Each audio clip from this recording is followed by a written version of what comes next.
Welcome to True Drew Podcast, your source for all things Nancy Drew. I'm your host, Avery, and on this podcast, we'll discuss everything from the Nancy Drew books, to computer games, to movie adaptations, and TV shows.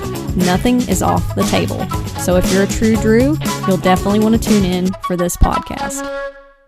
Hello, True Drews, and welcome to another episode of the podcast. We've got an exciting episode for you all today, and this is the first time that I've had a guest on the podcast, and her name is Alexa, and she's here with River Heights Buzz podcast. And Alexa, you want to tell us how you kind of got into doing a Nancy Drew podcast? Sure. I'm so excited to be here, and I've been on other podcasts before, but obviously this is the first time that we've officially met. And I'm a big Nancy Drew fan, as you know, probably tell. I have my own podcast with my co-host Candace, and we've been doing it for over 2 years now. Wow. Almost two and a half. Yeah. We started back in October 2021 and just started talking on Instagram because I had published it out there on my Nancy Drew fans Instagram page. Okay. Being like, is anyone interested, maybe doing this kind of thing with me? So, and Candace had reached out and she was like, sure, maybe I could join in. And so we just started talking and here we are. That's awesome. Because you've never met in person, because are you from Canada and she's from Kentucky, I think it is? Yeah, that's right. Yeah, that's awesome. That's really cool. That's one thing that I love about the Nancy Drew community is just that people are from all over the world and we all kind of connect in this love of Nancy and mysteries. And even too, obviously me and Candace meet virtually like we are now. Mm-hmm. And Candace was the first person that I, quote unquote, met Mm-hmm. from Yeah. the Nancy Drew community. So now I've met so many other people and it's been a lot of fun. That's awesome. And I guess people can find you on Spotify mostly. Yeah. Yeah. That's awesome. And then you guys have an Instagram that's just River Heights Buzz. Yes. Yeah. We do. That's And awesome. We've also got a Facebook group. It's a closed group, so you'll have to request entry for that. Okay. And we also have an Instagram page. Oh, you already said Instagram. A Twitter page. Oh, wow. Okay. That's cool. Well, I may have to join the Facebook group. That sounds really fun. Well, cool. Well, I guess we can go ahead and jump into the book that we're discussing here. We're going to be talking about The Mysterious Mannequin, and this is the 47th book in the original Nancy Drew series. And it first came out in 1970, and I don't know if it's been like this for you on your podcast, but I read these books usually the last time was when I was like 8 or 9 years old. So it seems like it's been like the covers are so memorable to me, but the plots, I'm like, it all kind of just runs together. Yeah, it's obviously I read them all or most of the glossy spine books. Mm-hmm. And obviously the first time when I read them, which was years ago. And obviously now we're rereading them on our podcast. And it's kind of almost like picking it apart in a way, Yeah. just trying to notice things obviously I didn't catch when I was younger, all that kind of stuff. So it's interesting to read it now that I'm older and see kind of did my thoughts change on the books at all or any of that kind of thing? Yeah, I would say some of my thoughts have changed on some of the books. And then there's some that I'm like, okay, I can see why this was a favorite of mine. And then there's some that, there's always one there too that's like a dud. And so it's neat to, like you said, reevaluate now that we're a little bit older and reading them. So, and also I forgot to ask, so you do episodes on the books, movies, TV adaptations, like a little bit of everything, right? Yeah. We kind of like to sprinkle or dab our feet into everything. So yeah, that's cool. Yeah, I'm hoping to do that. I was like, I'm kind of going in order on my podcast with the books, and then eventually like I'll sprinkle in some of the games and different movies and stuff. So that's really cool that you guys do that. Yeah. So I guess first up, I usually like to discuss the covers for the books, and for The Mysterious Mannequin, I was only able to find one book cover, but it's pretty self-explanatory, but it's got like a really pretty navy blue background. And we've got our mannequin in the background and Nancy in the foreground. And the mannequin's holding like a Turkish rug. And I always come up with like a funny cover spoof because a lot of times, like I said, I don't really remember the plots for some of these books. And so for this book, I just came up with the cover spoof of I always feel like somebody's watching me. Because, the mannequin's just kind of sitting back there and just sort of ominously peering at Nancy. And so I like to mix in pop culture references on this show. So Yeah. I kind of thought about like Nancy and the mysterious message rug. Oh, yeah, yeah, that's true. Because, yeah, there's like, it was so cool in this book how she was looking and finding all these words within the rug. So that's a good one. And it's also too kind of in a way, it reminds me, I just thought of it like, you know, the show Big Brother. Yes, yeah, And it's almost like kind of like what you were just saying, like someone is always watching. And yeah. it's kind of true in a way. Because I feel like Nancy, at least once every book, is like, I feel like someone's watching me or following me. And then it turns out that somebody is. So, yeah, I don't know. More props to her for dealing with that because that would creep me out. You know, as far as rating this cover, I just gave it from 1 to 5 magnifying glasses. I gave it a 2. I was like, it's okay. It's not my favorite cover, but that's usually midway. I'll give it a 2 or a 3. Probably have to agree with that. There was nothing to like, nothing that really stands out to me. And Mm. it's not really like, to me, not totally eye catching almost. You know what I mean? Yeah, yeah. There's definitely So, covers out there that I like better. And then there's definitely some that are worse. And it's funny too how sometimes the covers have no bearing on the plot whatsoever. Like sometimes it'll be a really bad cover and a really good book or vice versa, or that's what it seems like to me. So, yeah. but I guess, and I'm probably going to butcher some of the names of these characters, but I wrote down some of the characters that we see in the Mysterious Mannequin, and we have Farouk Tamasp, I believe is how you say his name. And he is the client that Carson Drew was representing, and he disappeared mysteriously 2 years ago. And there's also a Mr. Anthony, who is a tailor in Farouk's old shop, Mr. Simpson, who is a father of the boy who falls in the stream / travel agent. He's like kind of a jack of all trades. And these names, there is Simal Aga, Tunay, Arik, Alim Gersel, and Aisha Hatun. So I'm trying my best here. But those are some of the main characters that we encounter in this book. And I guess I'll read the synopsis real quick. So our story starts with Nancy opening a package in Carson's office, which turns out to be a Turkish rug from Farouk Tamas, an old client of Carson's who disappeared without a trace 2 years ago. Nancy begins to find messages woven into the rug, and someone tries to steal the rug from the Drews' home, but Togo and Nancy stop them. The messages seem to indicate having something to do with a mannequin Farouk once had in his window. Nancy hits some dead ends, reunites with Helen Archer, and eventually finds herself in Turkey with Aisha Hatun, who was in love with Farouk. The mystery of the mannequin is solved and the bad guys are stopped. So I thought it was kind of cool that Helen Archer came back for this book because we don't really get to see her in a lot of the Nancy Drew books. And she's mainly only in the first few, I Mm-hmm. remember. And it would have been nice if she was in more of the books, even like not necessarily like, in all of them, like Mm-hmm. Bess and George are in quite a few. It would Yeah. be nice if it's like every few books or so that Helen was in it, just so that we can kind of keep up to date, like with what's going on with her and like her husband and everything. So, but it's just the way that the writers went about with having her in once in a while, not very often. Yeah, it was like she kind of got married to Jim Archer, and then it was like, okay, bye, Nancy. And then she just kind of took off, and Bess and George kind of took her place. And I mean, Bess and George are pretty iconic, and I guess most of the Nancy Drew books don't feel like a Nancy Drew book without them in it. But I do miss Helen sometimes. So I was like, oh, yay, she makes an appearance for this one. So, but I did come up with a quick like newspaper headline synopsis that kind of just sums the book up. And it is, she does it again. Nancy Drew solves mystery in Turkey. And I don't know, I really like when Nancy gets to travel overseas and go to all these different countries. I feel like I kind of get to live vicariously through her while she's solving these mysteries in other places. I kind of wish, I think I had seen somewhere, like out of all the books that, like if you are a big reader, not just necessarily Nancy Drew, but I wish we could, like on your passport, you know, you get stamps for all the different places that you go. Yeah, yeah. I wish that we could have like something like that for all the books that we read that are like all overseas, and that would be like your passport would be filled up like fairly quickly.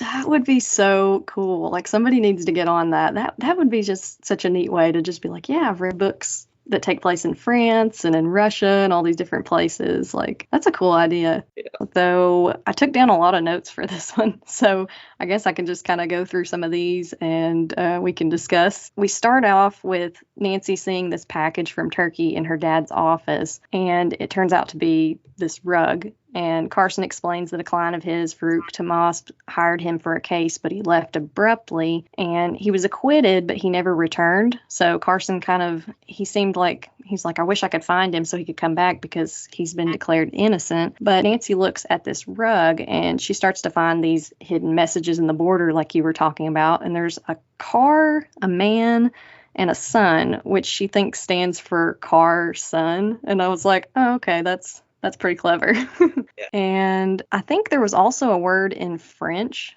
which I'm probably going to butcher this, but trouver, which was the French word for find, and then the word mannequin. So Nancy, like, I think early on in the book, she mentions this mannequin that was very lifelike being in Farouk's shop window. And she even says that she thought it winked at her at one point, which was kind of cool. And I don't know if, like, it is cool, don't get me wrong, but sometimes I don't know if people would consider that like creepy too. A little bit, yeah. Because you don't necessarily expect that to happen. Well, and I wonder, was she like with Hannah or with Carson when this happened? Like, I can almost picture her as a kid, like tugging their sleeve and being like, look, it blinked or it winked at me. And then being like, no, Nancy, like, you just imagine that. Like, come on, we got to go finish our shopping or whatever. But yeah, I would think most people wouldn't believe a kid, which Nancy was when that happened. So, but Nancy seems very like on top of everything.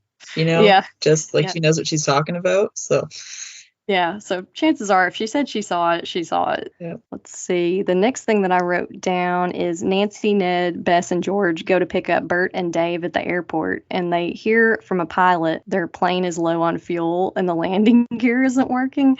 I feel like, I don't know if you've noticed this in reading some of the earlier Nancy Drew books, but I've talked about this on the podcast several times. It seems like Nancy got in a lot of boating accidents in those earlier books. And then it's like in the 60s and 70s, whoever was ghostwriting, I don't know if it was Harriet or a little bit of, Mildred or someone else, they were like, let's upgrade this to plane accidents because that's like higher stakes or something. Yeah, I noticed that too.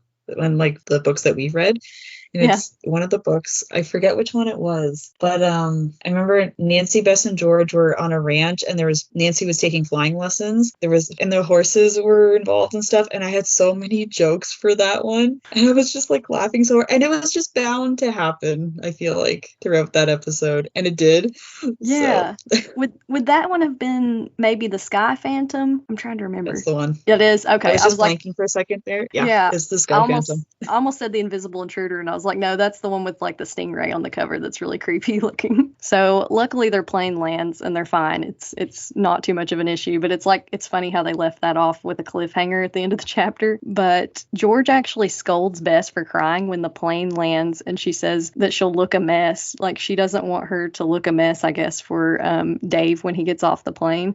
But I was like, I think Bess is a little bit entitled to be upset about it. I feel like I'm always going to be on Bess's side of things, you know, because George picks on her so often. Yes. And I feel like I get that like once in a while maybe, but if it's like a recurring thing, that would just really bother me. Yeah, that's one thing that I talk about a lot on the podcast is like George is always like not just being rude to Bess like about her appearance, but she'll just be rude to her about like, oh, you spend too much money or you do this. And I'm just like, George, like they're cousins and they're always picking at each other. But I think George should be a little bit nicer to her. This might sound kind of mean and me sticking up for Bess again, but whenever Bess gets the chance to kind of do it back at George, I feel I'm like, go Bess, because I feel like George deserves it in a way because of how often she does it to Bess. You know what I mean? Yeah. And so yeah, I kind of agree. And then it seems like there's always a moment, like I think it was in Redgate Farm, George was being really rude to Bess, and then she got bit by a snake, and I was like, I'm not saying you deserve that, but you were being a little bit rude to Bess. It's like you should probably think about what you say. Yeah. Anyways. Yeah. Let's see. So Nancy and Hannah are finding some more messages woven into the rug, and it's at this point that Nancy says, I love, and then someone says me, and it's actually Ned. He just like shows up. And I love that there's always these moments in the books where, I don't know, it's almost like Ned is declaring his feelings for Nancy, and Nancy always changes the subject. Have you ever noticed that? I do. Yeah. And I feel bad because it's always like, even in the games too, Nancy's always off on trips and solving mysteries and everything. And Ned is like just left behind. And I feel so bad because it's like I feel like you can tell the difference between the games and the books, because in the books, obviously Ned is a lot more involved with the mysteries, like in person. Well, in the games, he's always a phone character. And I'm not saying that it's, he's not helping, but it's just, I kind of get the feeling, obviously he's left out and he wants to be in on the action in person rather than over the phone. Yeah.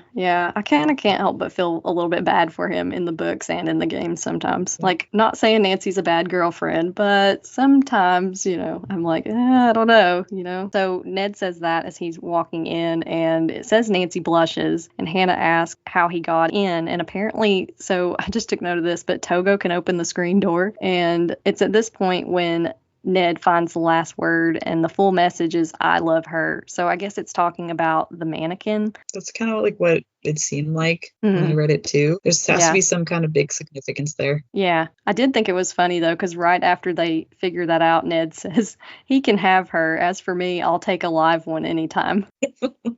Like, you can always count on Ned or sometimes Bess to like alleviate like a situation with humor. Yeah, definitely. And the next note that I took down is Ned gives Hannah some figs, and Hannah complains how places keep changing their names.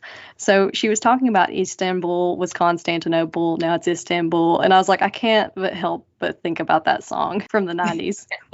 It's so catchy. It gets stuck in my head. And the next note I have is, so Hannah cuts her finger. She was like packing a picnic lunch for Ned and Nancy, because she's always like doing nice things for Nancy, and I felt really bad for her, like whenever she gets hurt, or it seems like she always has instances in the book where like she gets hurt by villains and stuff, so I'm always like, no, not Hannah. Hannah's just always so innocent and everything.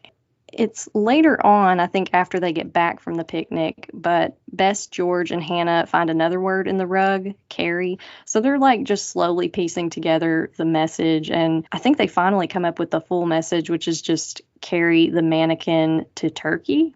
And I think it's at this point too in the mystery when Nancy starts calling around at these different stores in River Heights, and she visits a museum, but there's no sign of the mannequin. But so Nancy goes to this bookstore with Ned, and she picks up this book on Turkey, and she's at home reading it. And this is the point when there was like an intruder that broke into the house and tried to steal the rug. And so Nancy yells for her dad, and Togo bites the man's sleeve. And I just, it always freaks me out when anyone breaks into the Drew's house. I don't know if there was like alarm systems back then, but if they were in existence, it would have probably been good if they had one set up, because of how often their house gets broken into. Well, it's funny that you mentioned that, because since I've been reading the books in order, there are some points, like I think the first mentioning of an alarm was in the mystery of the moss-covered mansion. So Hannah says, oh, we've got an alarm system, we're good. But then a few books later, Hannah like rigs up her own alarm system with like pots and pans and stuff that she hangs on a clothesline. And I was like, well, okay, I guess that works too.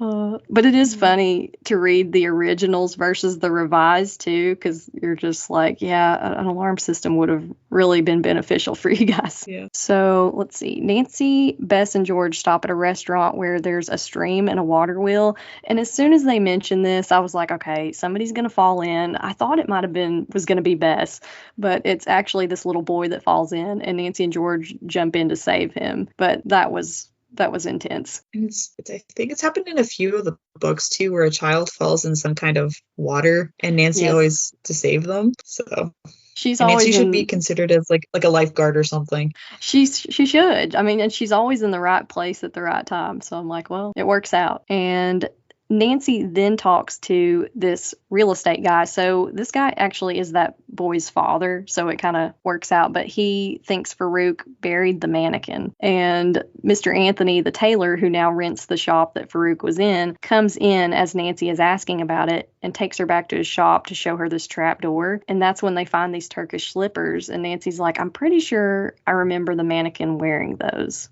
Those slippers almost remind me of Aladdin and the shoes that they wore in those movies. So I was like, my childhood. Yeah, looking at the cover and looking at the illustrations in the book, I'm like, this is exactly what I pictured these as looking like. Just silky and just kind of curled almost at the toe. Just really cool. Yeah. So let's see. The next note that I have down is Nancy, Bess, and George also talk to this locksmith who says some guy came in off the street and challenged him to a lock-picking duel. So I thought this was so weird, but Nancy thinks this has to be the guy who broke into their house. But I'm like, what a dumb criminal, though, to just be like, yeah, I can pick any lock in this store. Like, that's a really big red flag. Yeah. Like, you can catch a red flag when. Yeah. So she's got that guy on her list. She's like, okay, he's suspicious. And I think it's at this point she comes back home and she finds Togo with the slippers. Luckily, he didn't tear them apart, but I was just like, no. Like, usually Togo, when he's mentioned in the books, he's doing something good. He's going after the bad guys and stuff. But occasionally he will get into stuff, which is kind of funny. And let's see, Mr. Simpson, the father of the boy Nancy saved, happens to be a travel agent. It's so neat how in the Nancy Drew books everything just works out in Nancy's favor, but he's hosting a trip to Turkey, and he also says he sold a ticket to Canada to Farouk. So now Nancy's kind of piecing together, okay, well, Farouk went to Canada. Where did he go from there? It's like the $1 million question. So she's getting closer to figuring out this. And so Nancy also learns from a Miss Beamer at this point in the mystery that the laughing man in the tailor's shop, his name is Hyde or Ha Ha, which I thought, okay, that's an interesting nickname. Yeah. But I don't know, they kind of depicted him as sort of senile, which I was like, I mean, he seems to know more than he lets on, though. Definitely. It's like, and even at one point, right, where he just collapsed, I think. Yes. Yeah, I think there's a point later on where I think he's pulling out that little sword and he scares Nancy because she thinks, oh no, he's going to use that on me. And she goes towards him and then, yeah, he has like almost like he just passes out. Yeah. So he fits into this mystery a little bit later. And let's see, Nancy sees the burglar who tried to steal the rug and follows him. I love when Nancy tails people in these books, but she sees him give a girl a letter and she gets upset about it. And then the guy realizes that they're being followed and the girls and the police chase him, but he gets away. Of course. Yeah. It's like, it wouldn't be a Nancy Drew book if we caught the villain like right on, like on page like 50 or something. We got to drag this out a little bit. Yeah. And this part's unfortunate, but we were talking about how George is mean to Bess sometimes. And I wrote this down. So George fat shames Bess at this point and says, because Bess is just like, I just want to eat lunch. And George says, how about going to a diet restaurant? And I was like, that just sounds horrible to me. Like a diet restaurant. Like what does that even entail? I don't know. And I feel like most of the books, at least once, George has to essentially fat shame Bess. I'm like, can you just not do that to Bess? Because she's aware of what's going on. She doesn't need to have like that extra picking and nagging from other people, especially from George. Yeah, we need justice for Bess Marvin. I'm like, I just hate anytime George does this in the books. So it's at this point when Bess starts to get worried about them going to the Greek restaurant because she thinks the burglar might be there since the note he dropped said Farouk is dead in Greek. And I said, I kind of get that reasoning, but at the same time, like, what if he got a hankering for tacos? Like, what if he didn't want to go to a Greek restaurant that day? And I like what George said at that point. She said, the burglar has a choice. So I was like, yeah, he might want to go get pizza instead. He may not be feeling the Greek food that day. Like villains can be unpredictable too sometimes. Yeah. So Nancy and the girls talk to Mr. Akerzel, I think is how you say his name. He's the restaurant owner. And they give him descriptions of the burglar and the girl that got upset when he gave her that letter. But before they can get any information out of him, there's a man from another table who gets mad and tells the owner not to answer their questions. It's not really any of this man's business. Right. Like, why is he getting involved? Yeah, it's like, okay, you just jumped on my suspect list too, because like, what do you have to hide? Yeah. I was just gonna say, if you have nothing to hide, why are you so jumpy and wanting to butt in and not wanting to have people talk to Nancy? Yeah, I did think it was clever when the waiter brings out their appetizer because Nancy's like, we didn't order that, but he drops a note in her lap with these names that I read earlier in the character list. I think it's Simul Aga, Tune, Arik, Almi, Gersel, and Aisha Hatun as people that she can look for. So they got around, it looked like the restaurant owner wasn't helping to that guy at that other table, but he was still able to kind of slip her a note, which was cool. Yep. So I think it's at this point in the mystery mystery when Helen Corning comes back into the picture, and she and Nancy, Bess, and George go play tennis. And she says there's a mannequin in this other town nearby that it may be the one that Nancy's looking for. And so they go to look at it. It doesn't turn out to be the right mannequin, but they do see a magazine with a picture of Farouk's mannequin in it. And Bess breaks a bowl at this point, which I felt bad for her, but it wasn't an expensive one, so that was good. And Ned, Nancy, and Carson go looking for the people who the restaurant owner gave Nancy the names of. And it's at this point when a rock is thrown through Carson's car window. I feel like this happens a lot in Nancy Drew books too. Either people are throwing rocks at Nancy or people that she's trying to help. Definitely. And I feel like that's another thing too. At least one time per book, there's always something thrown at one of the members of the group. Mm-hmm. And isn't it so crazy how, like, if it's Nancy, the one that gets hit in the head, they're always like, go take a nap. And I'm like, that's the worst thing you can do, because what if you have a concussion? Yeah, like I feel like the number one thing you shouldn't be doing.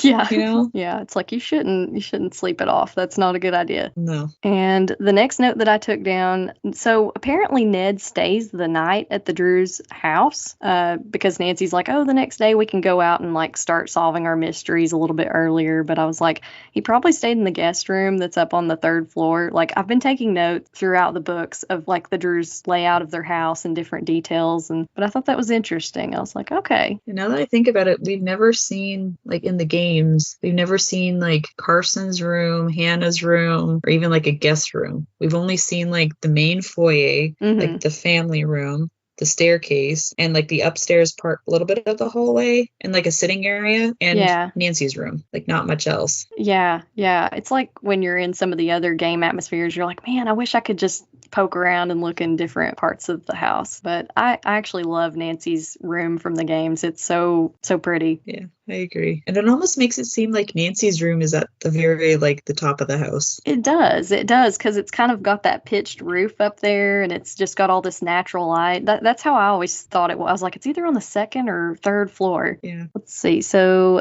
the next note that I took down is Nancy and Ned check into some of the people on that list that the waiter gave them, and they check into Aleem Gersel, and she asks Ned to hold her baby, and it says he looks scared, and they don't get anywhere with their questioning, so they leave. But Nancy, it says, is amused that Ned is like not wanting to hold this baby. I guess he's just like, I'm used to holding a football, not a kid. And even the mom says too, like, the baby needs like a fatherly kind of figure in their life. But I'm like, it's a baby. Like, how is Ned going to have like kind of fatherly kind of role model to this child that he's only going to be with for like 5 minutes? Yes. That's what I was going to say. It's like he's there for 5 minutes. He's not going to impart that much. Like, he's not going to make that big of an impression. Yeah. Like, it's one thing if, Ned was going to stick around like long term. I could understand that. But for like a 5-minute kind of interaction, like that's not going to happen.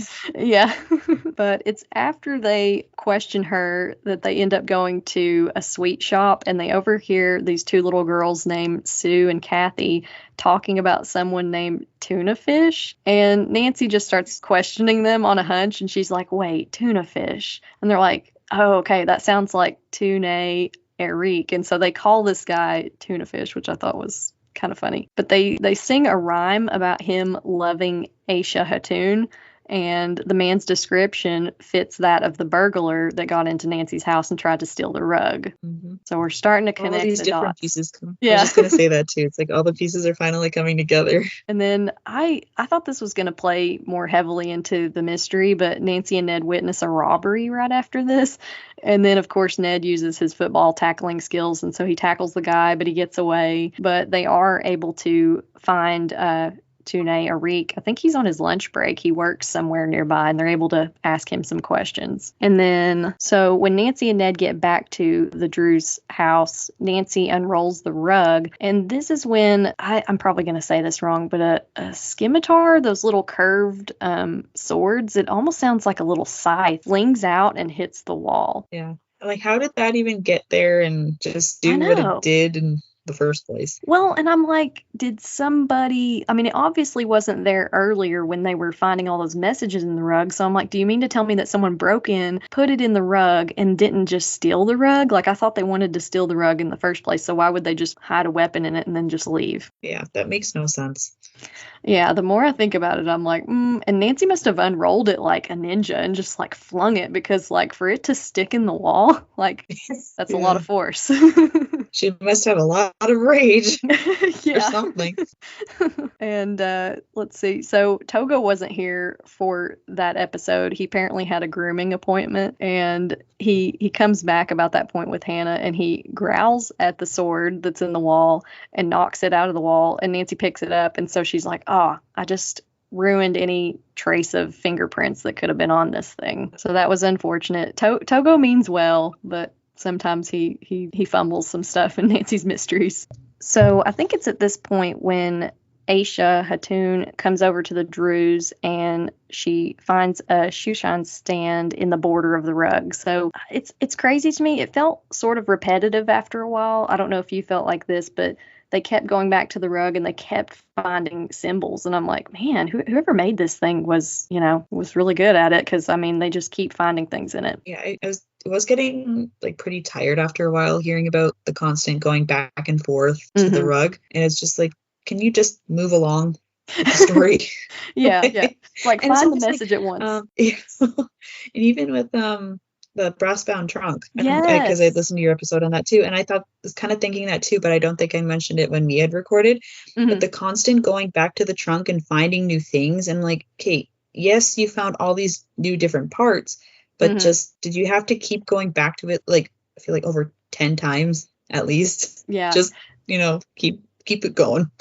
Yeah, that's interesting that you brought that up. That's exactly what I was going to say. It felt very similar to that. And I was just like, how many times do we have to keep coming back to this? Because, I mean, Nancy's presumably like really good at finding stuff and good at finding secret passageways. I'm like, I think she would have found it all the first time. I mean, I get why we do it that way, but yeah, it starts to feel kind of repetitive. Yeah. And then I feel like this is a plot device in a lot of the Nancy Drew books, but Nancy starts to think that Arik, Tunay Arik, has an evil look-alike. Which I feel like happens a lot in other books. Yeah, which I think I just finished reading Mystery of the 99 Steps, and I feel like there were some twins in that book, too. I'm like, what are the odds? Twins are supposed to be pretty rare, but in Nancy Drew books, they're like a dime a dozen. Yep. Oh, so this seemed a little bit insensitive. There's always these culturally insensitive things in some of the Nancy Drew books.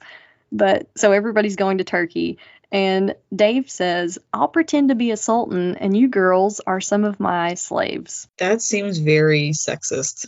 Yeah, it does. It's like he's saying, y'all are part of my harem or something. And I was just like, no, let's not. No, like, let's just stay clear of that. Yeah. And like I said, like, this is stuff that went completely over my head as a kid, but now as an adult, I'm just like, I don't know about that. And I feel like some people might take that the wrong way. Yeah. And so. Yeah. So Ha, the guy who is always sitting in the tailor's shop and laughing his head off, Nancy finds out that he was passing information to Tunay Arik and I believe his cousin, whose name is Aslanapa, I think is how you say it. But this is the point that you were referencing earlier. So he pulls out that curved sword and Nancy thinks he's going to hurt her. So she grabs him by the arm and he passes out. But she does end up going to the hospital to talk with him, and he promises to change his ways, which I thought was kind of interesting. It seems like the villains or the gossips in Nancy Drew books, they're usually like, no, I'm going to keep doing it, like, as soon as I get out of jail. But I think it's interesting when they're like, no, I'm going to be a better person. Yeah. Very rarely do you ever see that happen. Yeah. I think, like, I keep referencing other books, but I think it was in The Bungalow Mystery. We see one of the criminal's wives. She's like, I'm going to reform my ways. And I was like, that's kind of nice. It's not always something we see in the real world, but I was like, it's kind of neat when you see that in these books. Yeah. And let's see. So Nancy gets attacked by a Belgian Malinois dog. And I thought this was so cool because Hannah Gruen comes to save her. And she saves her by turning a hose on the dog, which ends up belonging to Tune Arik's cousin, but he just like set it on Nancy. The villains in these books, I'm just like, ugh. I know. And this is obviously like before they go to Turkey, but when they get to Turkey, Bess is buying perfume at the bazaar when she gets tricked by Al-Sanapa, the same guy who set the dog on Nancy, and his brother, and becomes a prisoner. So they like lock her in this shop and they tell her, we're going to just hold you hostage because you're Nancy Drew's friend. And this has happened to Bess so many times. And I feel so bad because it's always Bess, I feel like, and like very rarely anyone else. Yeah. And it's sad because she's always the one that's kind of like, Nancy, I don't really want to, be involved in these mysteries, but I'll tag along to help you. But she's always, it seems like, the one that gets kidnapped or taken prisoner. Maybe because people think that she's the easiest one to get information out of. Oh, I hadn't thought about that. That's true. I can see that. Because maybe it seems like obviously Nancy wouldn't give anything away. George could be seen as like tough, like a tough person, or like even any of the boys too. So Bess could be like, I think, is like the weakest link. Okay. Yeah, I can kind of see that. And Bess is so friendly and just so like she doesn't rock the boat, whereas George would probably be like, I'm not going to tell you anything.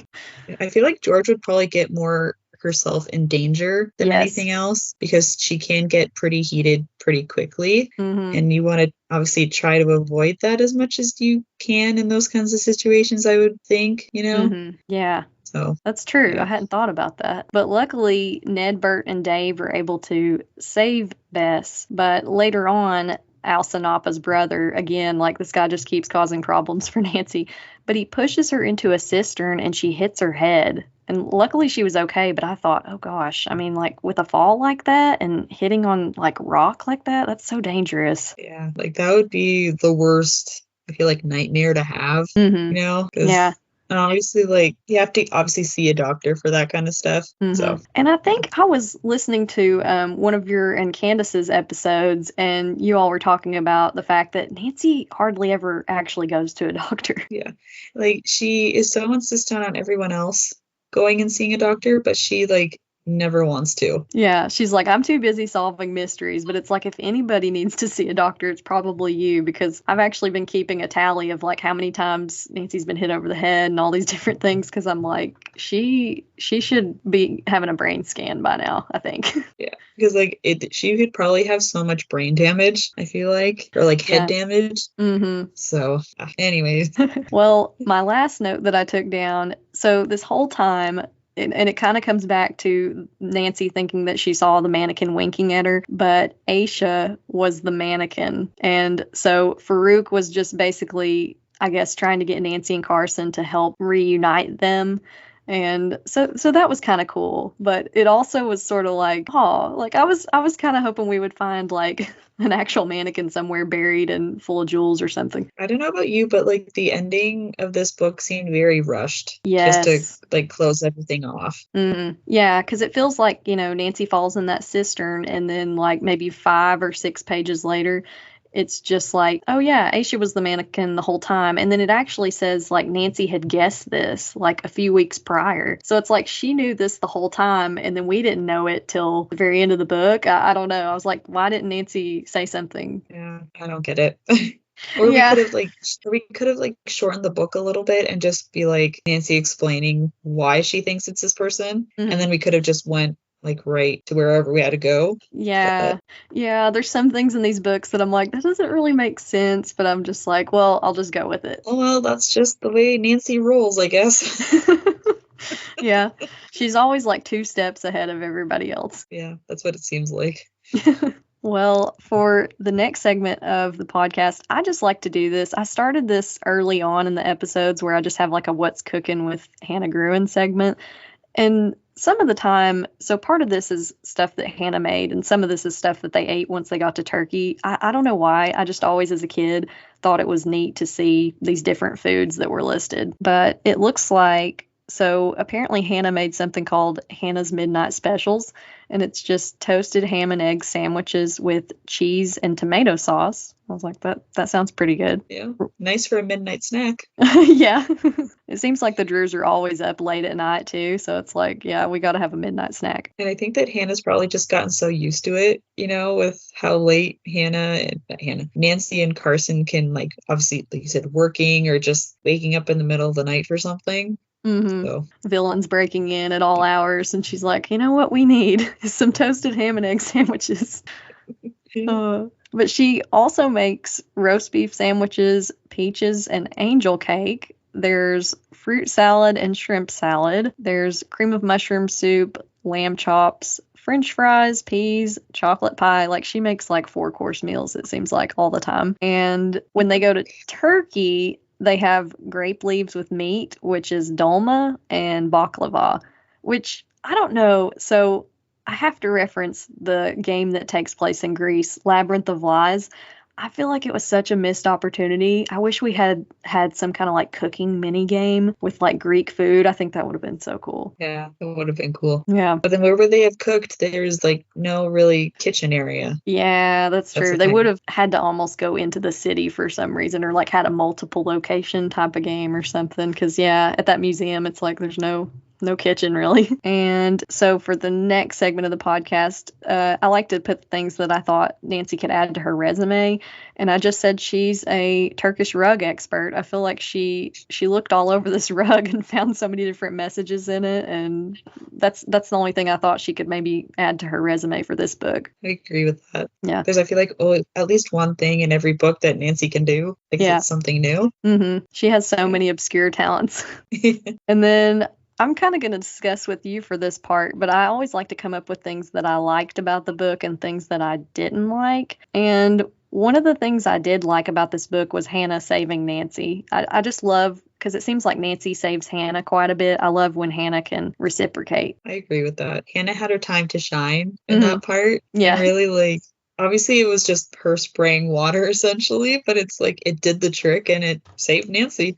Yeah, that's true. And I've also put that I liked that Togo helped out. I mean, he did cause a few problems in this mystery, but he did help Nancy in some ways. Like with that burglar, he really took a chunk out of his sleeve. So he did good on that one. Yeah. And I think for the things I didn't like about the Mysterious Mannequin, I said, like, this tendency to have lookalikes or twins. Like, it's okay in some of the mysteries, but then I think it gets overused sometimes. Yeah, it just gets too repetitive too often. Yeah. And even to kind of going off of that with like how many times that they kept going back to the rug. It's just like, that's just bothered me, because it's just like every chapter or every few chapters, it's like, okay, let's go check the rug again. Let's go see if there's any more words or any more messages. It's like, okay, just move along. Yeah. Because at that point, I was like, they would say that word and then I'd forget what the original message was. I was like, so how does this fit in exactly? So, yeah, I know what you mean. Yeah. And I kind of agree with you. I didn't like how rushed this book seemed at the end. Like, we had all this build up through the whole book, and then in the last like 10-15 pages, it just came together way too fast, I think. I feel like in other books, when Nancy like travels somewhere for a mystery, it's either like a quarter of the way in or at least halfway in. So then you get more of like the time, half of the time she's in one place, half the time she's in this new place. So you actually get to see kind of more of like the sleuthing and what's going on and finding like different places for people to talk to, that kind of thing. So yeah, this one is like the last chapter and a half or so, I want to say, that it was just like, hey, here you go. Now they're in Turkey and it's all wrapped up. Yeah. And I kind of feel like this book was, in that way, it was sort of similar to, I think it's the Clue of the Black Keys or the Mystery of the Black Keys. They mention Mexico throughout the book, and then it's like only in the last like 15 pages Nancy actually goes, and it's just like, I would have wanted to see more of it. I like when she solves mysteries in River Heights, but if we mention like an exotic location in the first few pages of the book, I'm like, we better be getting on a plane in the next chapter or two. I agree. Well, Alexa, I guess, what book rating did you give The Mysterious Mannequin? Probably have to say a 1.5 or 2. Yeah. I I wasn't really a huge fan of this one. Mm-hmm. It's kind of weird, Yeah. to be Yeah. honest. Yeah. It's funny that you say that because I put 1.5 and now like your response makes me want to say a 1. I'm like, I was kind of going between 1 and 2 and I was like, the more I talk about it, I think I would give it a 1 magnifying glass rating. Yeah. There's some Yeah. of the other books that I prefer more than this one, I will say. Yeah. I have to ask, what's one of your favorite Nancy Drew books? There's Sorry so to put many. you on the spot. It's okay. I kind of like the Old Lace. I kind of like that one. Okay. Yeah. I haven't read that one yet, so. Yeah, that's just like us. We kind of go all out of order, so. Yeah, Yeah, that's cool I kind of though. like that one. Yeah. Yeah. Do you have a favorite one that you've read so far? Oh gosh. I think somebody on Instagram put the pressure on me the other day. They're like, "What are your top 5 favorites?" And I was like, "Oh gosh." I was like, I really like The Mystery at Lilac Inn. I mean, that's a classic. I like Password to Larkspur Lane. I mean, and those kind of remind me of each other in some ways, but and you just can't go wrong with Secret of Shadow Ranch. Like, it's just, those are such classics to me. Yeah, I like Shadow Ranch too. Yeah, the book and the game are fantastic. Yeah, they really are. Yeah. Well, I've had fun talking to you. It's been so fun because I mean, like I said, I'm used to doing the episodes by myself, so it's fun to like bounce ideas off of somebody. Yeah, it was cool to actually meet someone else from the Nancy Drew community, and Yeah. obviously like talk to you and kind of see your thoughts are like what they were on this book and that kind of thing. So yeah, I had fun too. Yeah, and I just appreciate you being so patient with me. You guys should have seen us before. I was like typing to Alexa and I was like, I haven't been on Skype in forever. I forget how all this works. Yeah, I was trying to like explain kind of like it's not too complicated. You'll get the hang of it and everything. So I overcomplicate things. But thank you for being my guinea pig and being my first guest on the show. I really appreciate it. And like we said in the beginning of the episode, if you guys want to check out Alexa and Candace's podcast, it's River Heights Buzz. I'm sure they would appreciate that. And hopefully we'll get to do more crossover episodes like this in the future. You all can be on my podcast and I can be on yours. So it would be a lot of fun. Yeah. I'm looking forward to talking about different games and different books and just anything that you guys are up for. I'm sure, like, obviously we'll talk about it and try to make things work and go from there. Yeah, well, cool. Well, that concludes our episode for the Mysterious Mannequin, and that's it. Thank you for listening to this episode of True Drew Podcast. Can't get enough of the podcast? Then check out my subscription series, True Drew Files, available on Apple and Spotify. For Nancy Drew books and merchandise, you can check out my website, www.truedrewpodcast.com. For business inquiries, you can contact me at truedrewpodcast@gmail.com, or you can connect with me on Instagram at True Drew Podcast.